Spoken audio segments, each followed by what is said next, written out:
So the topic for today is Charles's law. So Charles's law is a law about gases, and this was postulated by Jacques Charles. Okay? And this law takes the relationship, looks at the relationship between temperature and volume. Right? So in this law, it's not very difficult to rationalize because it's simple. You just remember your basic grade 7 concepts. And the basic concept about matter is that when things are heated, right, they expand. And when things are cooled down, they contract. So it's the same thing for gases. So if you heat up something, if you increase the temperature of something, the volume will actually also increase. And if you cool down an object or a gas, its volume will also go down. Right? So pretty simple concept. So that means that we can, just from that alone, we can say that the temperature is directly proportional to the volume. Right? Since when the temperature increases, the volume also increases. And if the temperature decreases, the volume decreases. Right? So another way that we can write this relationship is by saying, well, if they are proportional, then if I divide the volume with the temperature, that should give me a constant. Right?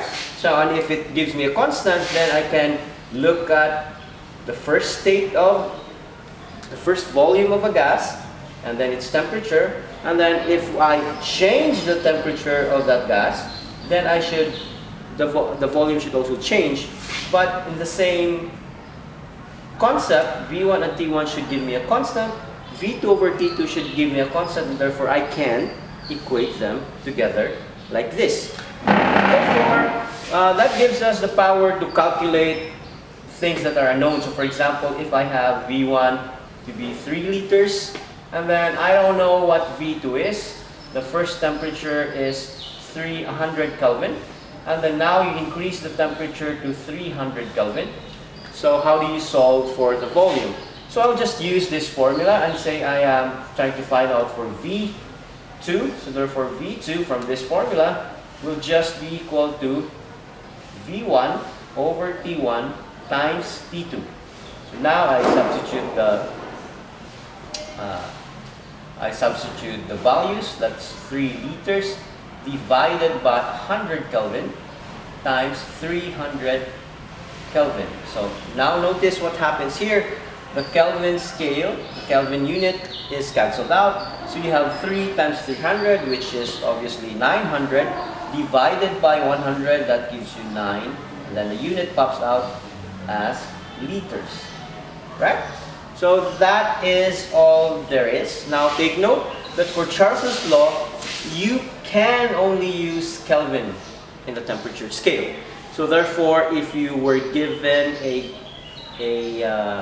temperature in Celsius or in Fahrenheit, you have to convert that first to Kelvin. Okay? But again, more than the calculation, it's important to take note of the concept behind it. And you're just saying, well, I am increasing my temperature 3 times, right? And if this is true, that when the temperature increases, the volume increases, and if the therefore it means that if the temperature increases by 3 folds, the volume should also increase by 3 folds. And in fact, that's what you see here, because the initial volume is 3 liters, and then when we calculate, when the temperature was increased to 300 Kelvin, the volume now becomes 9 liters. So 3 folds, right? So always ground your calculations from your conceptual understanding of the law. So basic concept, when you heat things up, they expand. When you cool things down, they contract, and therefore the temperature and volume will be directly proportional to each other. And if you increase the temperature 3 folds, then the volume also increases 3 folds. If you increase it by 2, the volume increases by 2. If you decrease the temperature by 4, then the volume also decreases by a factor of 4. Okay?